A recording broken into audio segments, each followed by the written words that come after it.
Hello everyone and welcome to another super exciting episode here on the MIgardener channel. We're by the grow bed and that means I'm probably backlit, but that's okay because we're doing something really fun today, which is harvesting the beans. It's not going to be a long episode because we are swamped with work. As you know, we had the funeral for my grandma.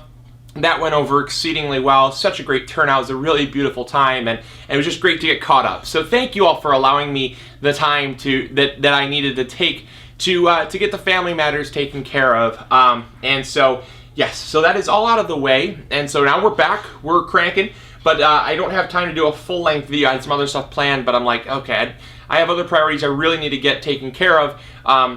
And so I wanted to bring a short one to you all, so at least I could give you something to check out to keep your mind occupied. And so yeah, we're gonna do a harvest of the beans. There was a lot of people that had some questions on if it was possible even. And so yes, it's definitely possible. There's some questions on if we'd have to hand pollinate, or if they'd even grow in such a a little amount of soil, about 7 inches of soil. And there's a lot of questions around this. And so this episode is basically going to be putting to rest all those worries, because the answer to all of them is yes, yes. There's a little learning curve behind it. We don't have, some of the plants aren't looking the best because, it's indoors. I mean, come on, it's indoors. But for a hobbyist, it's a ton of fun. It definitely would not pay for the electricity, the amount of beans we're going to get.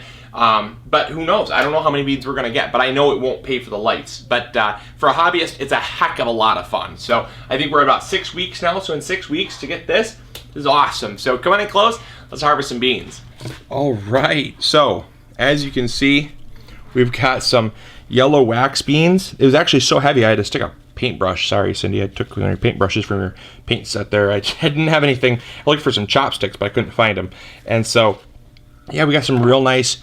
Wax beans, and it was so heavy it was starting to pull the plant over, and so I had to support it there. But yeah, I'm real happy with how much was on this plant. Man, look at that. That's a beautiful bean. It's a beautiful, beautiful bean right there. The yellow wax beans had a little trouble germinating. They were not as kind to me with the overwatering issues, because as you know, in the beginning we had some issues overwatering, and once we got once we kind of overcame that learning curve, it was not a problem at all. But yeah, it was a little bit of a challenge in the beginning, but that's okay. I mean, it's just for fun. You learn, and if you don't ever try, you never are going to learn. So, oh man, look at that! Still more on this one plant here in the back. So, really, really pleased with how these plants have produced. Certainly more than I thought I was going to get.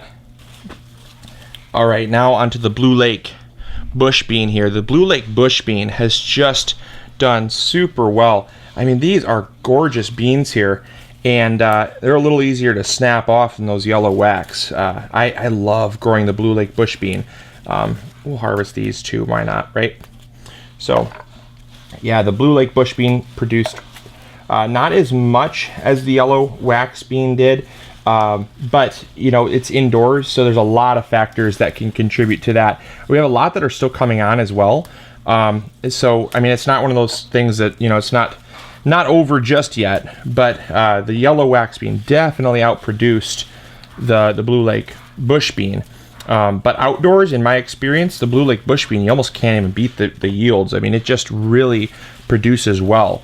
So this one these came out a little later, which might account for some of the size and production. But I think even if they would have came out right around the same time, the yellow wax bean just, wow, really, really produced well. So there, I think that's just about it. I'm gonna let the rest of them mature up a bit, because I don't need to harvest that many. We're gonna just harvest enough for a meal. So man, I'll tell you what, that's pretty good though for indoors. We got a pretty nice ratio of yellow beans to green beans. We're gonna cook these up with our meal. So that is awesome, really, really cool. And the rest will they'll start sizing up in the next couple days. All right, so I thank you all for tuning in for this episode. Hopefully you all enjoyed. Hopefully you'll learn something new. And as always, this is Luke from the MIgardener channel reminding you to grow big or go home. And we'll catch y'all later. See ya. Bye.